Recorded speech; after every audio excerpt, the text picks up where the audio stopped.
എല്ലാവർക്കും news first മലയാളത്തിന്റെ പുതിയ വീഡിയോയിലേക്ക് സ്വാഗതം. ക്രിക്കറ്റ് ലോകത്തെ ഏറ്റവും പുതിയ വാർത്തകൾ ആദ്യമേ അറിയാൻ ഈ ചാനൽ മറക്കാതെ സബ്സ്ക്രൈബ് ചെയ്യുക.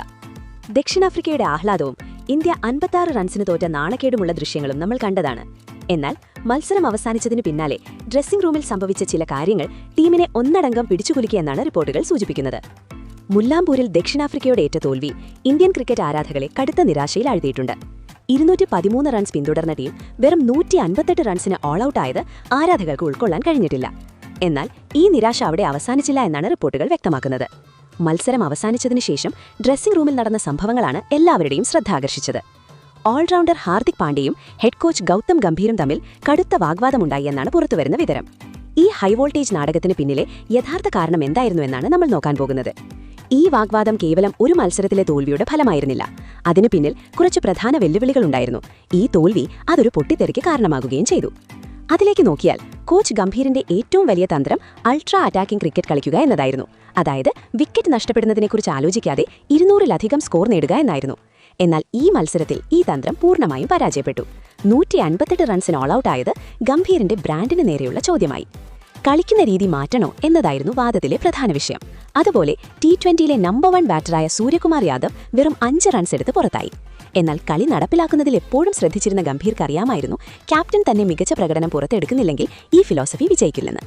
ക്യാപ്റ്റന്റെ വ്യക്തിപരമായ പരാജയം ഈ വാഗ്വാദത്തിൽ ഒരു പ്രധാന പോയിന്റായി മാറി. ഇന്ത്യൻ ടീമിൽ നിരവധി യുവ കളിക്കാരാണ് ഈ പരമ്പരയിൽ കളിക്കുന്നത്. ടീം തുടർച്ചയായി പരാജയപ്പെടുകയും വലിയ ലക്ഷ്യങ്ങൾ പിന്തുടരാൻ കഴിയാതെ വരികയും ചെയ്യുമ്പോൾ ഈ യുവതാരങ്ങൾ സമ്മർദ്ദത്തിലാകും. ഗംഭീറിന്റെ അതീവ ആക്രമണോത്സുകമായ സമീപനം യുവതാരങ്ങൾക്ക് അധിക ഭാരമാകുന്നുണ്ടോ എന്നതും ഈ ചർച്ചയിലെ ഒരു വെല്ലുവിളിയായിരുന്നു. മത്സരം അവസാനിച്ചയുടൻ ദക്ഷിണാഫ്രിക്കൻ ടീം ആഘോഷത്തിലായി. ഇന്ത്യൻ താരങ്ങൾ ഹസ്തദാനം പൂർത്തിയാക്കി വേഗത്തിൽ ഡ്രസ്സിംഗ് റൂമിലേക്ക് മടങ്ങി. അവിടെയാണ് സംഘർഷം ആരംഭിച്ചത്. കോച്ച് ഗൗതം ഗംഭീർ പതിവ് പോലെ ഡ്രസ്സിംഗ് റൂമിനുള്ളിലെ ബെഞ്ചിലിരിക്കുകയായിരുന്നു. അദ്ദേഹത്തിന്റെ മുഖം ദേഷ്യം കൊണ്ട് ചുവന്നിരുന്നു. ഓരോ കളിക്കാർ വരുമ്പോഴും അദ്ദേഹം നിശബ്ദനായി തലകുനിച്ചിരിക്കുകയായിരുന്നു. ഈ നിശബ്ദത ഒരു അലർച്ചയേക്കാൾ അപകടകരമായിരുന്നു. ഹാർദിക് പാണ്ഡ്യ എത്തിയപ്പോൾ കോച്ചിനെ നേരിട്ട് നോക്കാതെ വേഗത്തിൽ സീറ്റിലേക്ക് പോകാൻ ശ്രമിച്ചു. എന്നാൽ ഗംഭീർ അദ്ദേഹത്തെ കൈകൊണ്ട് തടഞ്ഞു നിർത്തി. ഡ്രസ്സിംഗ് റൂമിൽ ക്യാമറകൾ ഓഫായിരുന്നെങ്കിലും ചില സപ്പോർട്ട് സ്റ്റാഫുകളും കളിക്കാരും ഇതിന് സാക്ഷികളായി.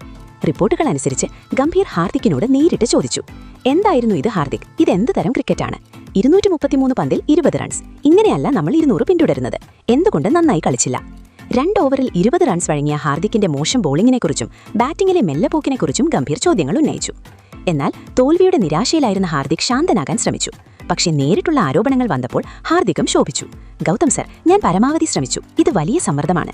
ഞങ്ങൾ ശ്രമിച്ചു, റിസ്ക് എടുത്തു, അത് വിജയിച്ചില്ല എന്നായിരിക്കാം അദ്ദേഹത്തിന്റെ മറുപടി.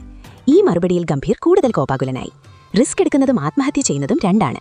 ഇതെന്ത് തരം റിസ്ക് ആയിരുന്നു? നിങ്ങളൊരു ഓൾറൗണ്ടറാണ്. കുറഞ്ഞത് 40 റൺസെങ്കിലും നേടണമായിരുന്നു. 20 റൺസ് എടുത്ത് പുറത്താവുകയാണോ എക്സിക്യൂഷൻ? ഞാൻ പുറത്തിരുന്നിതെല്ലാം കാണണോ? ഗംഭീർ രൂക്ഷമായി ചോദിച്ചു. ഈ ഘട്ടത്തിൽ ഹാർദിക് പാണ്ഡ്യയ്ക്ക് നിയന്ത്രണം നഷ്ടമായി. അദ്ദേഹം അതേ വേഗതയിൽ മറുപടി നൽകി. ടീം പുതിയതാണ്, ഇത്ര പെട്ടെന്ന് വിലയിരുത്തരുത്. ഞങ്ങൾ മനുഷ്യരാണ്, യന്ത്രങ്ങളല്ല. ഇതെന്റെ പ്രകടനമായിരുന്നു, എന്നെ വിട്ടേക്കുക എന്ന് ഹാർദിക് പറഞ്ഞതായി ചിലർ കേട്ടു. വാഗ്വാദം ശബ്ദമുയർത്തി തുടങ്ങിയപ്പോൾ ടീം മാനേജറും സീനിയർ ബോളിംഗ് കോച്ചും ഉൾപ്പെടെയുള്ള സപ്പോർട്ട് സ്റ്റാഫ് ഉടൻ തന്നെ ഇടപെട്ടു. അവരിരുവരെയും വേർതിരിക്കാൻ ശ്രമിച്ചു. ഗംഭീരിനെ ശാന്തനാക്കാൻ വെള്ളം നൽകി മാറ്റി നിർത്തി. ഹാർദിക്കിനോടും ശാന്തനാകാൻ ആവശ്യപ്പെട്ടു. ഡ്രസ്സിംഗ് റൂമിൽ വാഗ്വാദം അവസാനിച്ചെങ്കിലും അതിന്റെ അലകൾ ടീമിലുടനീളം ഉണ്ടായിരുന്നു. ടീം ഇരിക്കുമ്പോൾ ഡ്രസ്സിംഗ് റൂമിലെ അന്തരീക്ഷം വളരെ ശാന്തമായിരുന്നു. ചിരിയില്ല, ബഹളമില്ല. ഗംഭീർ ഒരു കോണിലും ഹാർദിക് മറ്റൊരിടത്തും മാറിയിരുന്നു. ഇരുവരും പരസ്പരം സംസാരിച്ചില്ല. യുവതാരങ്ങൾ ഉൾപ്പെടെയുള്ള മറ്റു കളിക്കാർ ഭയപ്പെട്ടു. കോച്ചും ഓൾറൗണ്ടറും ഇത്രയും ദേഷ്യത്തിൽ നിൽക്കുന്നത് അവരാദ്യമായി കാണുകയായിരുന്നു. ഇത് ടീമിനുള്ളിൽ ഒരു അദൃശ്യമായ വിള്ളലുണ്ടാക്കി. ഇതൊരു 158 റൺ സ്കോറിന്റെ മാത്രം വിഷയമായിരുന്നില്ല, മറിച്ച് നേതൃത്വ ശൈലികൾ തമ്മിലുള്ള ഏറ്റുമുട്ടലായിരുന്നു. ഗൗതം ഗംഭീർ വലിയ പ്രതീക്ഷകൾ വെച്ചു പുലർത്തുന്ന കോച്ചാണ്. എപ്പോഴും 100% പ്രകടനം അദ്ദേഹം ടീമിൽ നിന്ന് ആഗ്രഹിക്കുന്നു. അന്ധമായ അടിച്ചുപറത്തലല്ല, ബുദ്ധിപരമായ ആക്രമണമാണ് വേണ്ടതെന്ന് ഗംഭീർ വിശ്വസിച്ചു. ഹാർദിക് ക്രീസിൽ നിന്ന് ഇന്നിംഗ്സ് മുന്നോട്ട് കൊണ്ടുപോകുന്നതിന് പകരം 20 റൺസ് എടുത്ത് പുറത്തായത് അദ്ദേഹത്തിന് മാനസികമായ പരാജയമായിരുന്നു. ഹാർദിക് പാണ്ഡ്യ സ്വാതന്ത്ര്യവും റിലാക്സേഷനും നൽകുന്ന ഒരു ക്യാപ്റ്റൻ ഓർ ഓൾറൗണ്ടറാണ്. അൾട്രാ അറ്റാക്കിംഗ് ബ്രാൻഡിൽ പരാജയപ്പെടാനുള്ള സാധ്യതയുണ്ടെന്ന് അദ്ദേഹം വിശ്വസിച്ചു.